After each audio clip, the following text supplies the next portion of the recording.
So this one here says, this one is Dragon Isles. It just says patch 10.0. It says Dragon Isles in the Old World revamp. The Dragon Isles is the home of Uldurus, the throne of Azeroth, which can reshape parts of the planet. Black Dragonflight was tasked to protect Uldurus, as well as regulate and make corrections when outside cosmic forces radically alter the planet. I'm assuming that's suggesting the Jailer. This hasn't happened since Deathwing's betrayal. Several dragons ousted the Black Dragons from the Isles, then used the throne to move and hide it from everyone.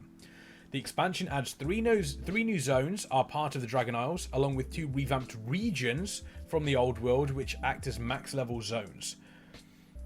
First island features the Volpera homeland. It's ruled over by one of Ysera's daughter, who is married to a foxlower.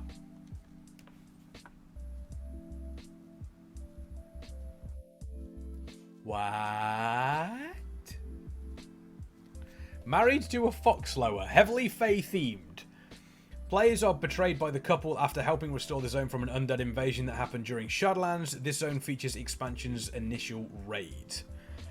Second island has a Middle Eastern themed human civilization of dragon hunters along with a group of neutral Naga. The zone is based on the original Dragon Isle concept art. Third island is a crystal desert that looks like the Caverns of Time. Players fight the original Infinite Dragonflight along with a splinter group that is obsessed with collapsing everything into one timeline where the light wins. Again, touching on the light, the fact that this was like, what, 4 hours? 4 hours after the other one? Yeah, and they're also naming Uldurus as well, is a little bit sus. Old World revamp. Lordaeron and Nordrassil are the capitals for the Horde and the Alliance this expansion. These capitals are special as they need to be built up by players during the 10.0 storyline. They also show off the expansion's new cross-faction play as they are open to everyone regardless of faction, with unique quests for Horde helping Night Elves rebuild and vice versa for Alliance helping the Undead. Ashenvale and the Plaguelands are max level regions. There is no full world revamp, but each major patch for this cycle will add at least one batch of old world zones revamped and made relevant for max level characters instead of a completely new zone. I like it. I do like it. Not sure how, you know, they're going to do literally just having these capitals open to everybody regardless of faction. Not sure how I feel about that one, but the idea of, you know, each patch for the cycle adding a batch of old world zones, I like it. I like that. After finishing the 10.0 storyline, players unlock a Threads of Fate style leveling in these zones for level 1 to 60 characters, with Lordaeron and Hyjal already built up. Completing the storylines of subsequent patches will unlock the zones they reintroduce for this leveling path. The Kingdom of Stormwind is planned as a future revamped region. So the Plaguelands, Tirisfal Glades, the Western Plaguelands and Eastern Plaguelands, and Ashenvale is Ashenvale, Felwood and Mount Hyjal. Heart shaping. Players can make minor and major alterations to expansion zones through the Heart of Azeroth, which is no longer a wearable amulet. Heart shaping is used during the storyline and other areas. You can't make major alterations to expansion zones and have it in the storyline because unless every player is making the same choice, then it's not really much of a system. That's just the story.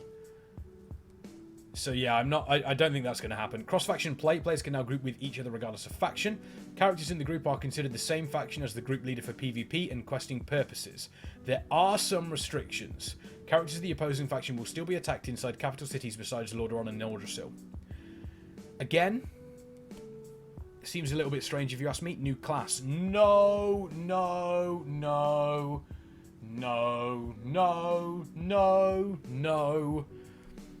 Don't need new classes. There's enough. It's tough enough to balance as it is. Reworked lore to be focused on cycle of renewal, intermixing life and death, not limited to elves, but not open to all available races. The new Dark Rangers feature in the revamped zones.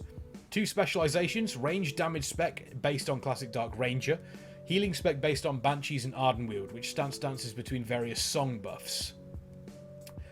Class proliferation, Night Elf and Undead Paladins become available during pre-patch. Yeah, this ain't real.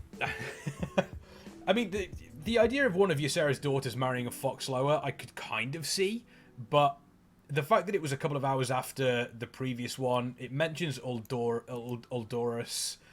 The fact that there are a couple of very different things, Lordaeron and Nordrassil, capitals for Horde and the Alliance. There's a couple of things that are the same across them, and there's definitely a world where this becomes a thing, where players are doing various different, like, people hear different things and the same information gets spread out over a bunch of people and they try and fill in the blanks. But again, I don't think this will work. I don't think this makes sense. The heart shaping doesn't sound like something that would work, and cross-faction play, once again, having characters enabled to be in some capital cities but not all, again, I don't think it works.